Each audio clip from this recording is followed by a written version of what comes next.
Good evening and welcome to Perspective.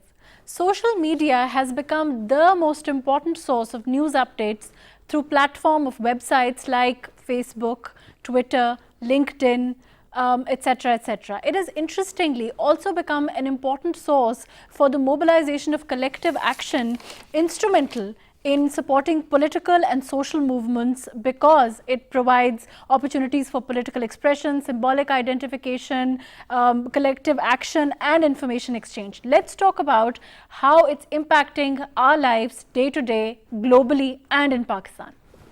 I have with me Waqas, Durreshawar and Zeeshan, Shafqat Malik. Thank you so much for joining me. They're all social media activists. Let's start with a simple, I'm very sorry, I got up in the morning and I heard about Nice and so many people killed today, and I only got to know through my Facebook. So really, the fact that we're hearing all these news, we don't always have time for newspapers and not so much television, particularly professionals. So it's in that way, it's really something that and in 1 second you find out what's happening around the world. Exactly.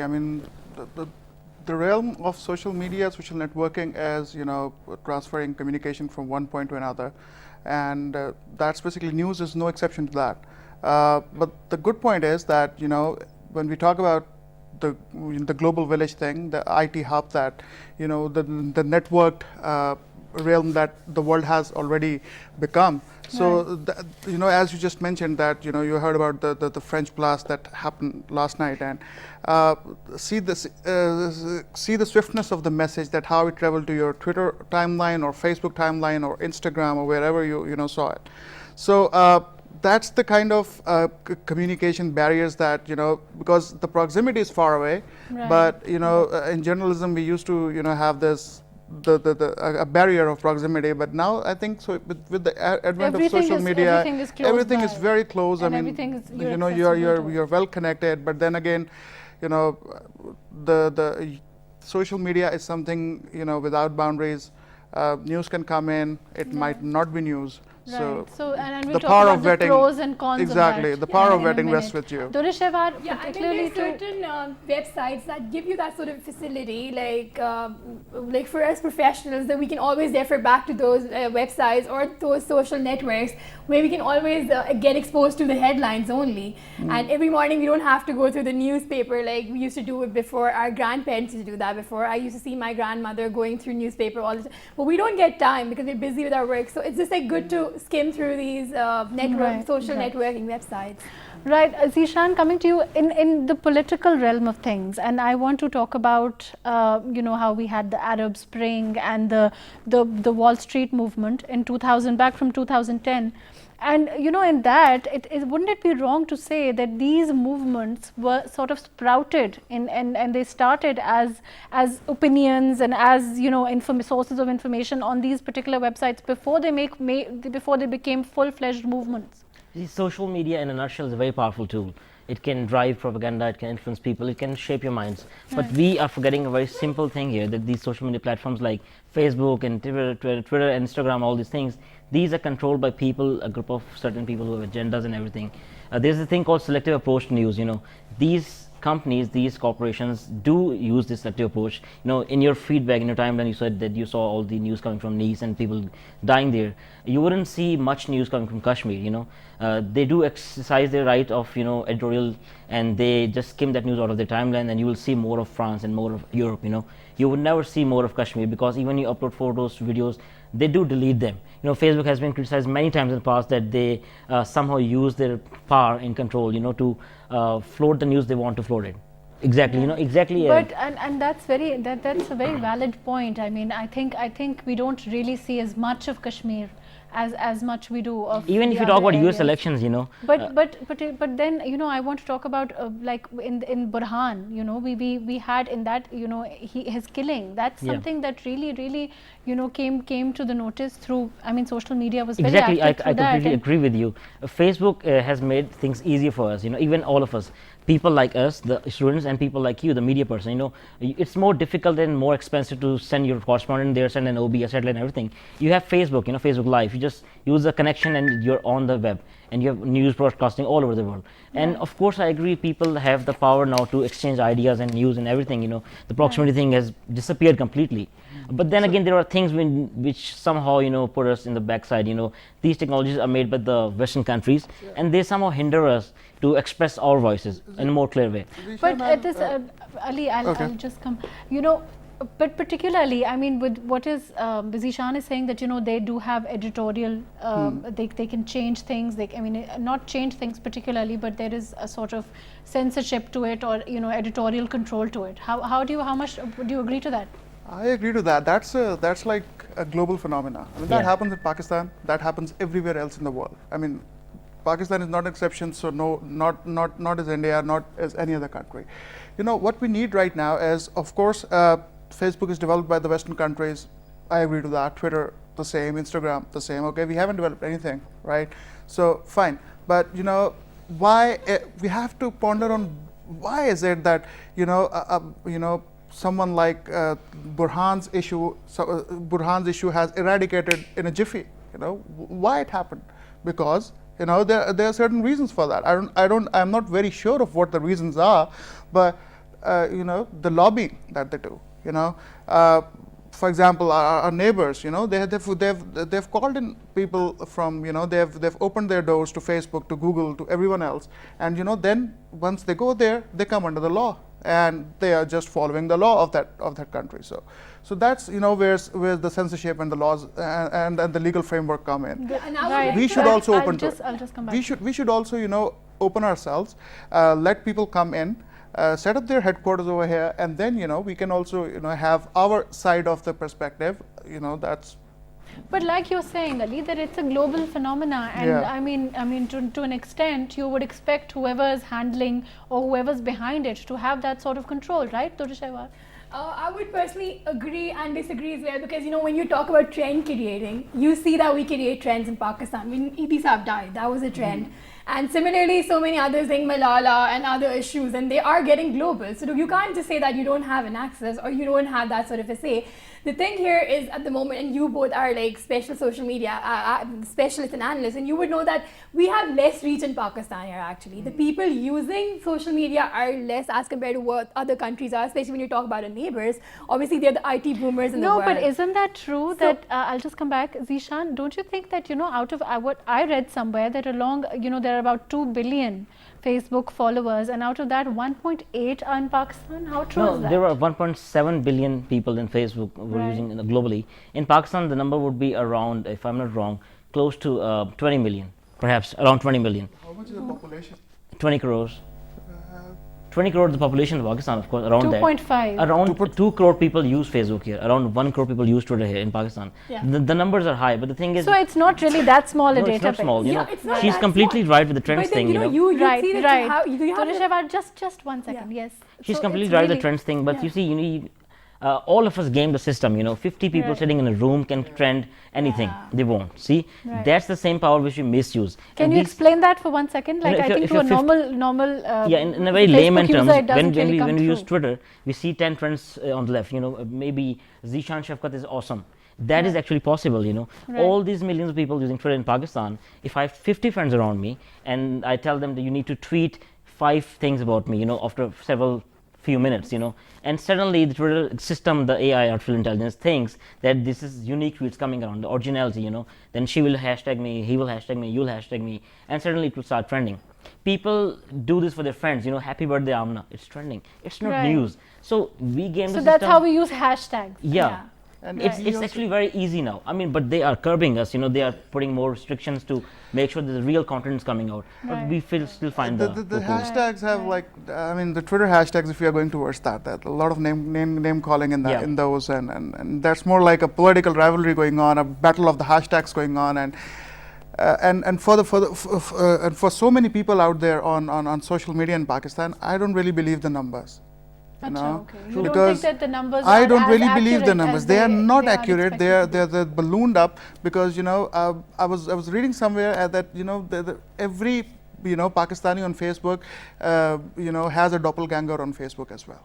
Right. You know, Okay. at least 2 people or 3 IDs or 4 IDs maybe. I have I 7 want to- IDs, I all of actually- them. That's No, how but- you hack the system or you game the system. That's Zeeshan was saying. If I want to do it actually- alone, I can make a trend. I want to actually go into that in 1 second, and Okay. I really want to talk about what the pros and the cons are, and how, you know, the fact that there are all these social websites, but at the same time, you know, we don't really know how to deal with the cons of it, and they're coming through. Even, I mean, they started in 2007, 2008, and you know, even till now, there are a lot more issues that arise every day.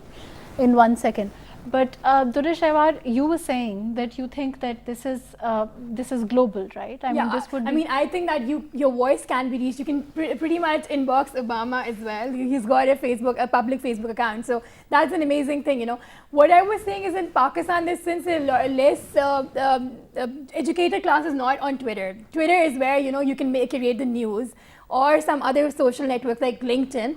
So if you've got more reach, if you've got more people who are constantly talking about certain topic, and I think, and then the news websites that are verifying that case, so ultimately you can create a global impact through that. Right. It's not that, you know, your data is being deleted. I know they do give priority to other countries because they're developed.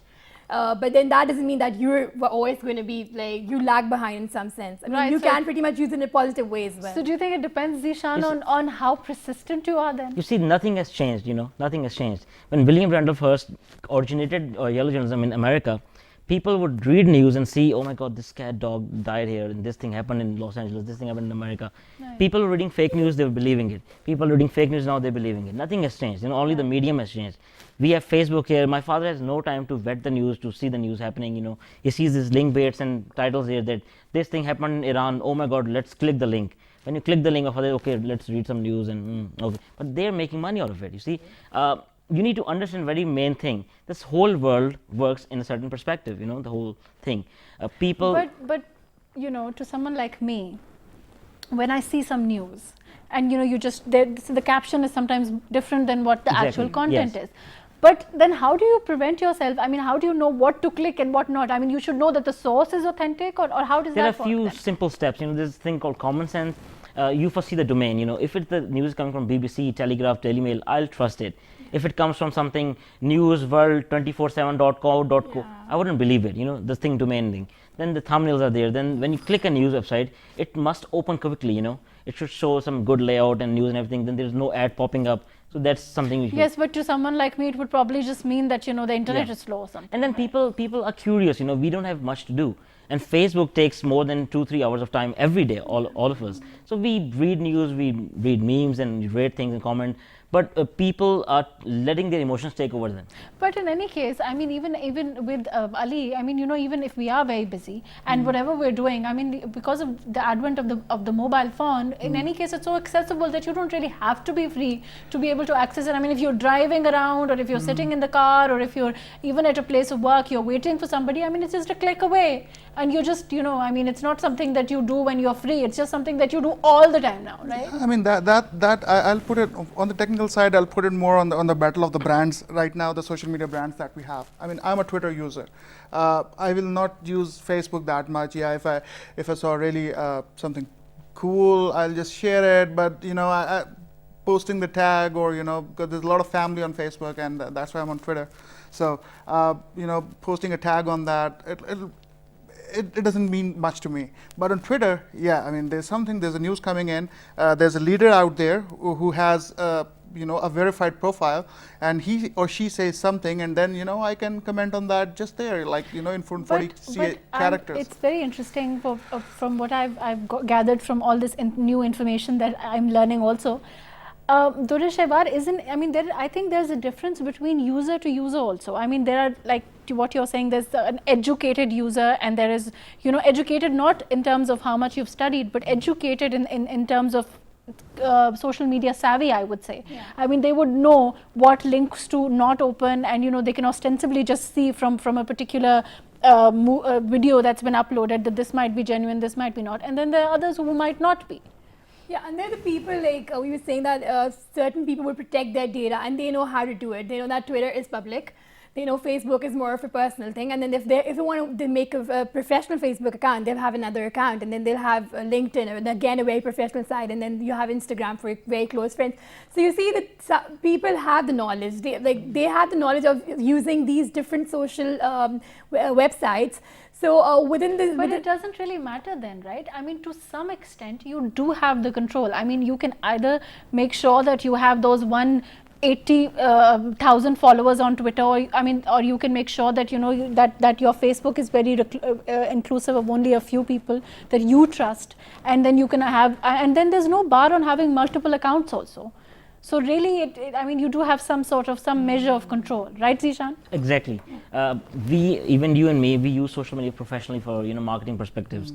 We know how to manipulate the system in a way to propose our ideas, further. We know how to do it. So people who are smart, who know technology, can use it for the good. It is true that it is a very powerful tool. You can reach millions. I completely agree with it. The certain sort of editorial control I talk about is something which is more in the upper area, in the gray area, which people don't realize actually. But the thing is, social media has given you power, and she is completely right. People can do anything, but then some people undermine the value of technology. Facebook advertising portal is one of the most smartest things in the world. Very advanced advertising portal. It's more powerful than what we see on the TV. But then some people will come and say, even running companies, like, no, these are fake likes, the fake people liking your page, don't boost your post. People don't understand that. So Facebook Live, which is coming out now, Facebook is paying millions of dollars to more than 200 people around the world. They involve New York Times, Will Smith, Vin Diesel, to use this feature. Very soon we will see, in coming 1 year, that Twitter is going behind the door. Twitter was good for news and breaking news, but now you have Facebook Live. You see, I'm here, any incident happens here, I have just 2-3 clicks and I'm online. I'm broadcasting the news. So I'm the most quickest person on the news, But then there's this competition, of course, between Facebook, Twitter, and all these portals, Instagram, and all of that. And lately we've seen Instagram, where even people who are not very educated, I mean, they can access it, and because you're just posting pictures, and that picture itself, I mean, it tells its own story. Yes. So a lot of people are using that also. And then there's the more. Isn't it true that the more of these websites that they come in, the more of checks we might expect, because then there'll be more competition between them? Exactly. It will become somehow more difficult for the user base, because new things are coming up, new technology is coming up. People on Facebook, the Facebook Live feature is basically for something to broadcast news initially, but people are sitting in their bedrooms and they have the feature on. So I'm talking in the camera today, how are you people? People use the way they want to use. They have all the right and control, that's true. But the thing is, in the future, these things coming up, next 5-10 years, things will get on a better track. If we use these for community and mobilization and activism and everything, I can arrange blood donations and money in like 2 status updates. Right. It's so easy and now. To some extent, it's also true that before, like you're saying, before the print media and before the newspaper, the advent of newspapers and news, I mean, after a while it'll get more regulated maybe, and there will be more, we will be more exposed to the pros and cons, and will be better able to handle it. How true is that, Ali? Can you please repeat the question? My question was that we are now at an age where, although we've had about maybe a decade of this social media, but the boom is really going to, it's coming in through, and because of that we're learning new hitches, new problems, and therefore new solutions. So things are likely going to get better in the future. I'm very hopeful about that. Zeeshan just mentioned, and I was wondering about that, the Facebook Live feature, and then just suddenly I figured something out. You know about Periscope? Yeah, on exactly. Twitter. That's the same thing. What is Periscope? Please tell us and the audience also. Periscope is basically the Facebook Live kind of thing for Twitter. You just, I'll point the camera towards you, I'll point my phone towards you, and I can broadcast it live.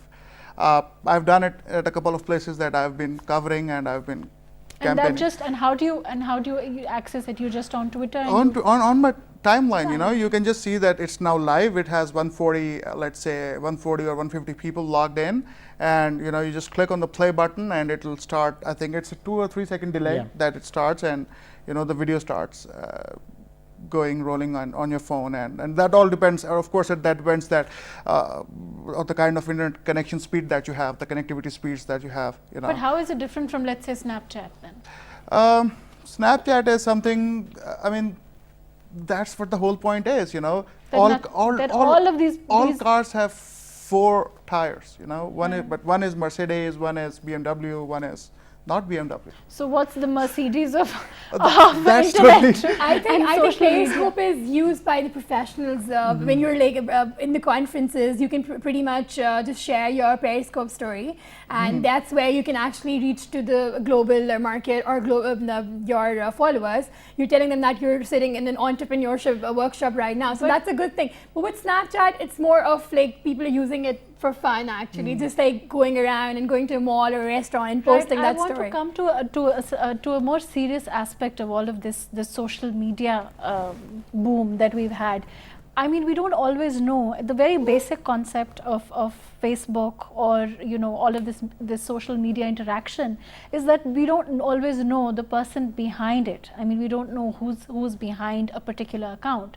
So a lot of crimes that have sprouted because we don't know that the person behind it is genuine or not, or if the person behind it, what kind of intentions and all of that. And that has led to a lot of crime and then also to litigation now. What do you think can be done to prevent this, and has it really picked up because of this these is a very sites? serious problem, identity theft. You know, I know people who can make big, you know, profiles on Facebook and Twitter which look very real, and they can also get them verified. They can get that blue tick. That is possible. You know, I can make a profile of you, I have the tick, and people will think I'm Mahrukh, but I'm Zeeshan, right? So in the last couple of weeks, we saw that people talked about Mr. Abdul Sadari the many times that he died, he has passed, but that was fake news. So news coming out which hurt our sentiments and emotions is out there. We don't know people who are behind this. You know, people have agendas, people have ideas to explore and, you know, promote. But the thing is, it is difficult in our country because in Pakistan we are still hoping that the cybercrime bill will be in action, it will be passed, and it will be actually in the true to the meaning.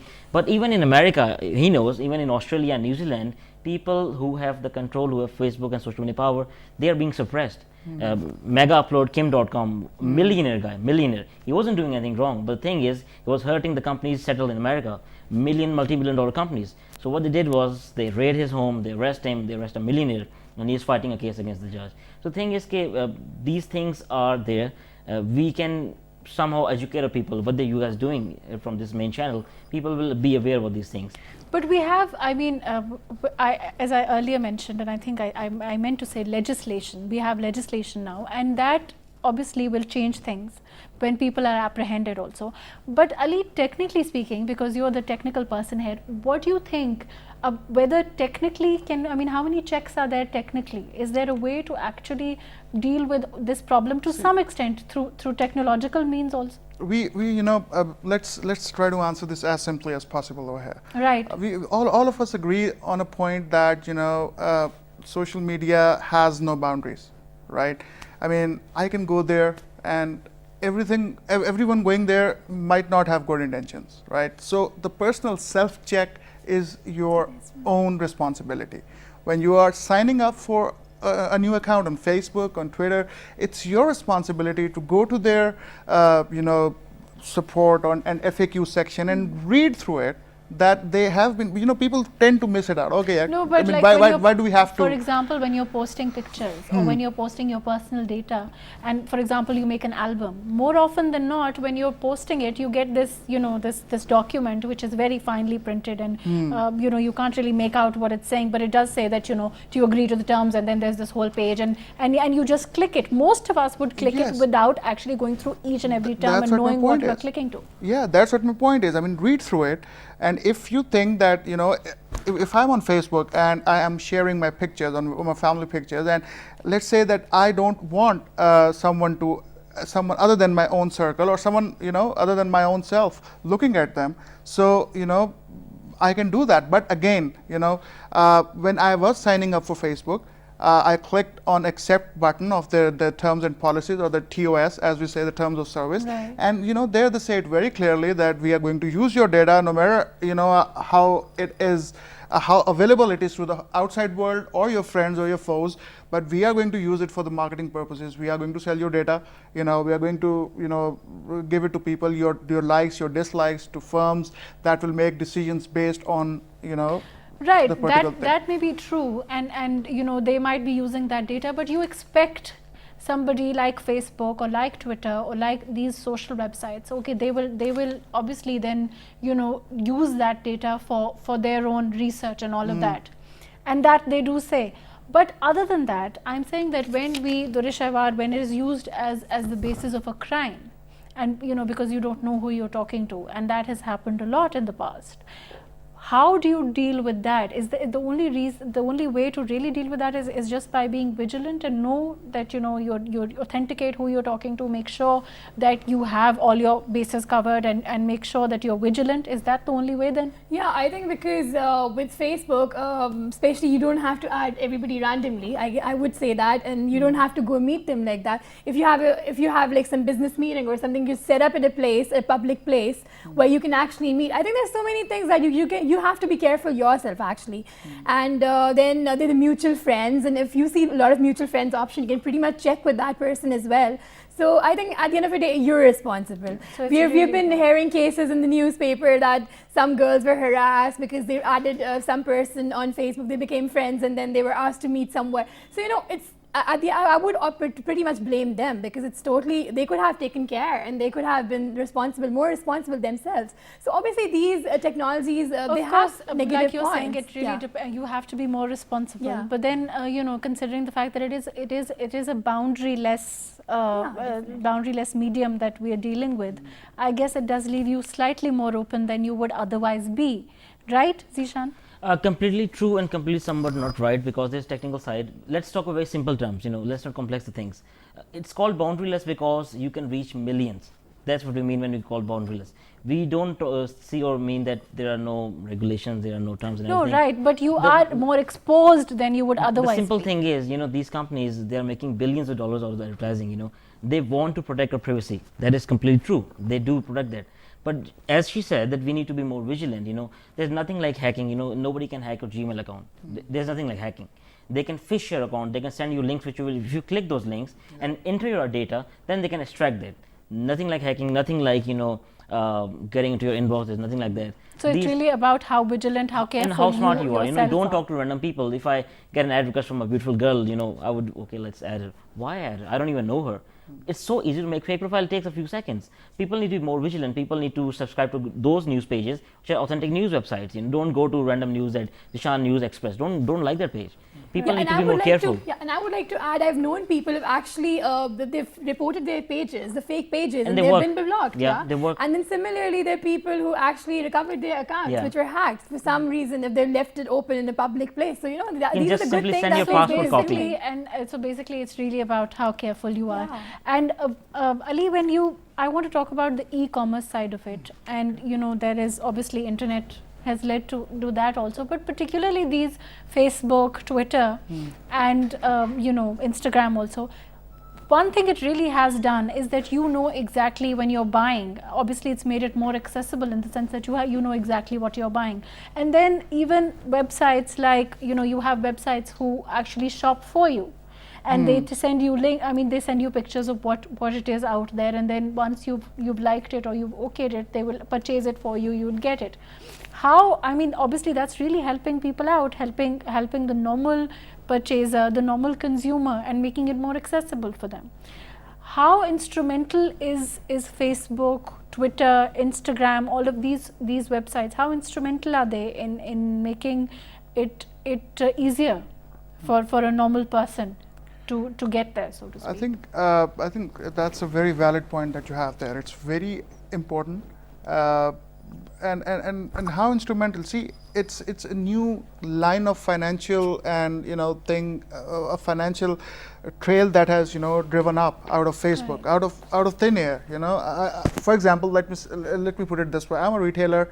I'm selling, let's say, I'm selling basketballs, right? And you are a buyer. I connect with you. I put a little money on the advertising, let's say $1 or $2, and you are a prospective buyer. You just posted something about, you know, you're looking for a good basketball, you know, for anyone, for yourself, and you know, I just show up, my ad just shows up in your feed, and you say, okay, I mean, that looks good, and you know, that's where the financial tick-off starts, and that's really helping people out there. I know a lot of success stories out there. They're doing really good, and I think it's going in the right direction for the time being. but it has all the pros out there. There are a lot of things, but then there's, you know, and particularly for women, I mean, in our society, Yeah. I mean, it's in some, and we live in largely in a conservative society, and Exactly. you know, a lot of women are making money when without actually even having to step out of the house. Exactly. I mean, you know, all we need right now, I'm not very sure if Zeeshan knows that if we have a payment gateway available or not. Exactly. I mean, I don't know if, you know, you can swap a credit card as well, because right now it's Pakistan is on a model that's a COD, it's a cash on delivery, right? But, you know, you can also, there are some websites that are offering prepayment. You know? But if you there are actually, and I can Yeah. I can vouch for that. But basically, when you have even on the cash on delivery model, and I've been the object of this myself also. When you are actually ordering something, the one good thing with Facebook, Instagram, and all of these sites is that you are the new collections of a particular designer of a particular make. You don't really have to be there. You just know because when you've liked a particular page. You know, internet, you can't do this with internet, but you can do this with the social sites like Facebook, Instagram, and all of these, that when you like a particular page, whenever they have a new collection, whenever they've posted something new, it comes on your feed. And so you know instantly that something new has come up. And then when you order it and it's cash on delivery, some more often than, I mean, sometimes it has happens that what is delivered is not actually what's promised. That's basically So the you're also regulators. getting- That's where the regulatory problems come in. I mean, everywhere else in the world, it's that e-commerce is a properly regulated thing and it's properly taxed. And you know, if there's a problem, you know, you have we have consumer courts in Pakistan as well. But to be legitimate to, you know, go there in a consumer court against a product that you received, you have to file it against a proper vendor that is registered with, you know, the SCCP and the different things that we have. And mostly these guys, you know, out there, the selling things, they are not and then regulated. it depends where you're buying from, because a lot Yeah. of these companies do have return policies as well in Pakistan, like the Raz, PK, and AliExpress. So, you know, these are international companies. So I think that's a good thing too at the same time. Yeah, but we but were at talking the about same- how but at the women- same time, Yeah. there are a lot of companies that don't offer return, and even when they do offer return, it's not always possible. I mean, you've gone through that inconvenience of actually ordering something, and then you have it delivered, and you know, there is not, I mean, a lot of people would just say, you know, I can't deal with the hassle of actually, you know, returning something. So I mean, it leaves you a little, I think, a little more susceptible to maybe how you would have been if you'd actually gone and gotten something. You would have known exactly what you were buying.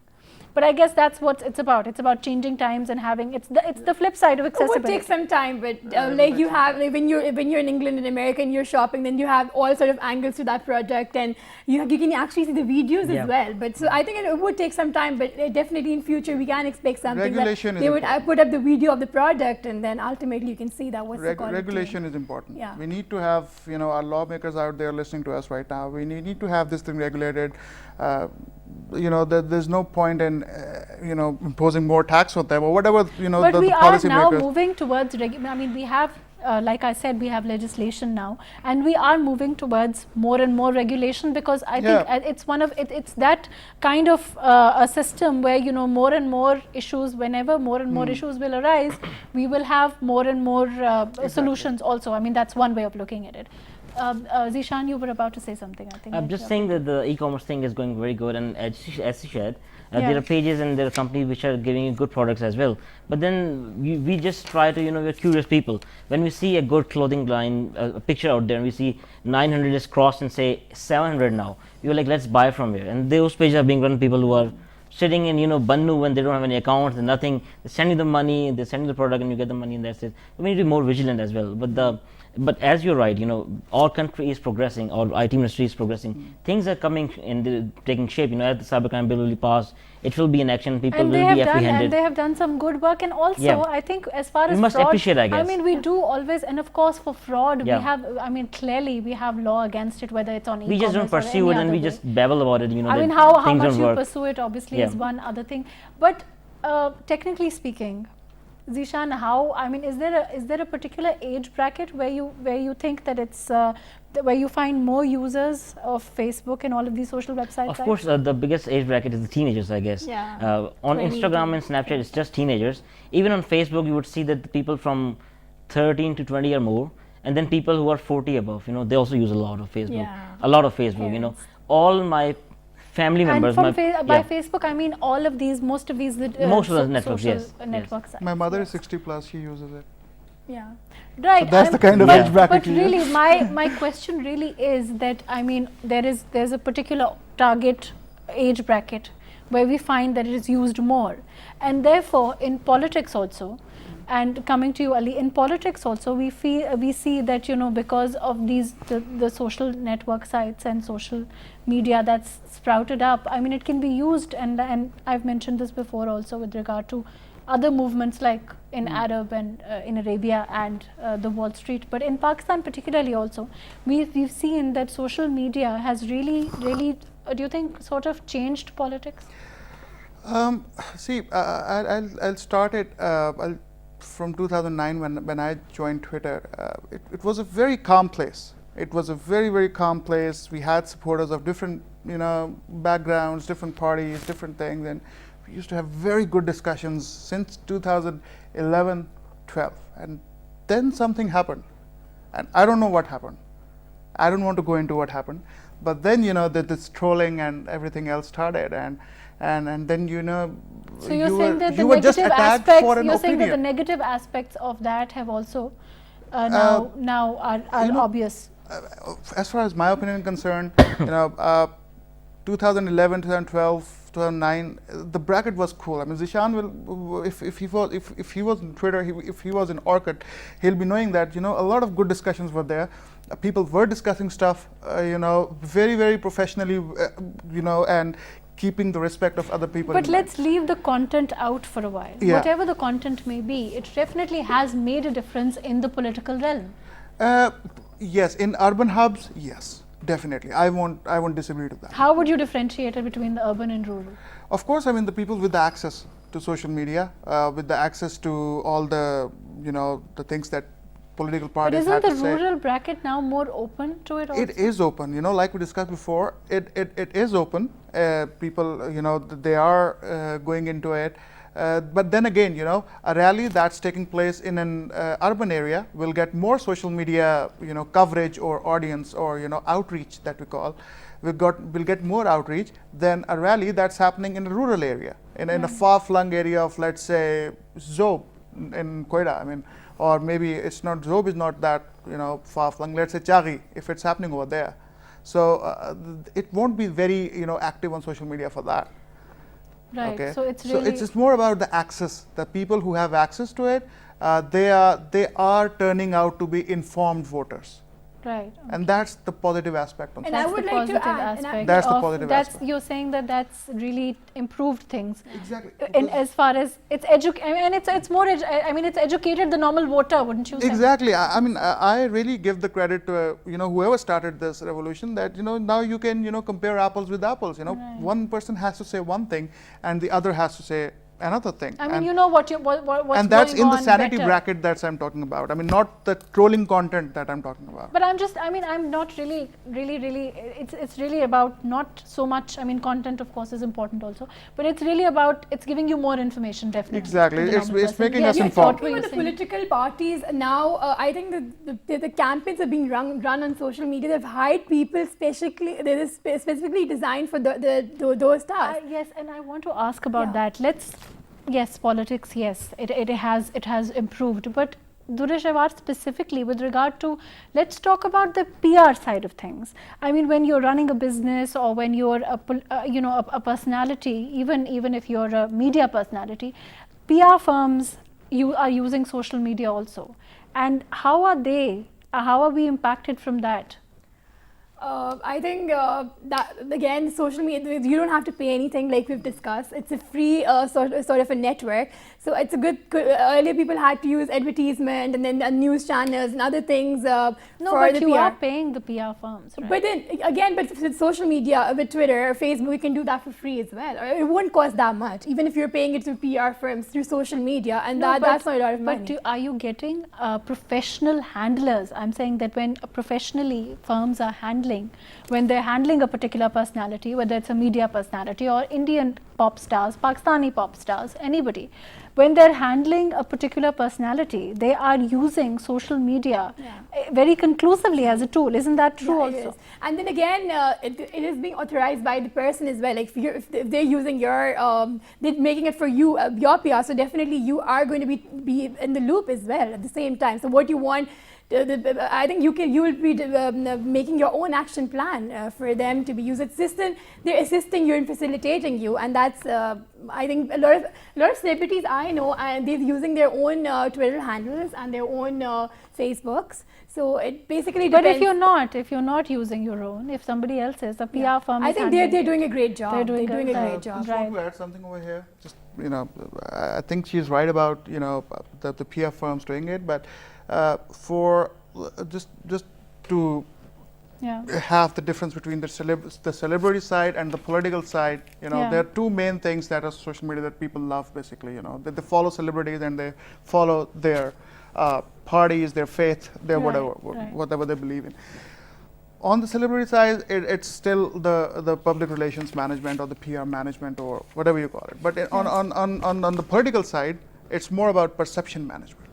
That how something is perceived, and you are the one, and the management firm or the social media management firm, or, they create the perception around it. It's a new term. It will take some time to seep in, but it's more about the perception of a certain thing.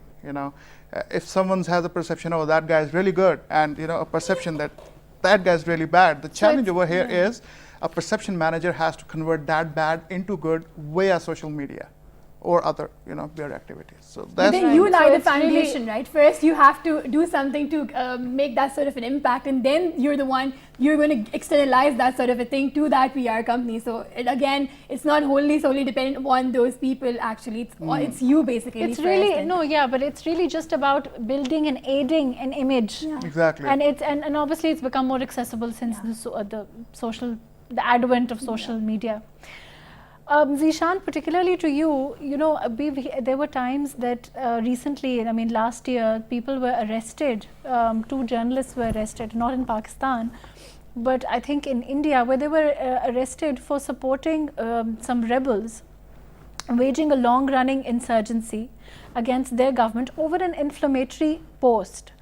And I want to end maybe with this, that there is, so basically when you have that kind of a law where you can put up an inflammatory post, or where you put up something that's inciting violence, and you can even you can be apprehended for that.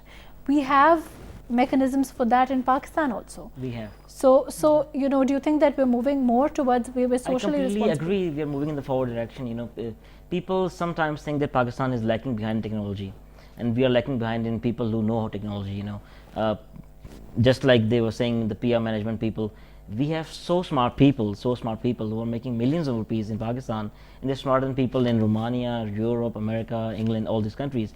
With these prosecutions, these apprehensions, that's a good thing, because Facebook, Twitter, all these things, you can say anything, you can just go and bully her and she can't do anything. But once I'll be caught, once he'll be caught, once you'll be caught, people will be more vigilant. They will think about it twice before doing something like this, because any inflammatory post you paste in the new cybercrime bill, you can be prosecuted. If I use your cell phone, your laptop without your authorization, I can be prosecuted. And that's a good side of the story. It is and a comprehensive piece of legislation. We have technology as well to trace the digital footprint, anything. If you believe that you will use a VPN, you will use a proxy server, you will be not caught, you will be definitely caught. We have advanced technology in Pakistan. Ali, I'm not a huge fan of censorship, to be honest. I'm not. Of course, on a state level, it is something that the state has to look after. That's a whole other debate. I'm not into censorship. I'm into freedom of expression. But yes, freedom of expression with control. Yes, we need the gates, and we don't really need to have gatekeepers on them, but we should be informed enough that where the gates are and what should we open and what shouldn't we cross. Right. But then Thank again, you so much. just last thing, when again you're human beings, if you leave the gate open without a gatekeeper, we will going cross to leave the gate open. This is a never-ending debate. But thank you so much for joining me, Ali, Durreshawar, Zeeshan. Thank you so much. And thank you for all of this wealth of information that you've shared with us and the audience. clearly, the real point is that the advent of social media, the advent of Facebook, Twitter, Instagram, Snapchat, all of these sites have really changed things. They've really made things easier as far as e-commerce is concerned, as far as your PR management is concerned, as far as accessibility is concerned. But we need to be more vigilant. We need to know who we are talking to, who we are interacting with, what we order and what is delivered, and we need to be more vigilant with this latest advent of social media. Thank you so much for joining me today on Perspective.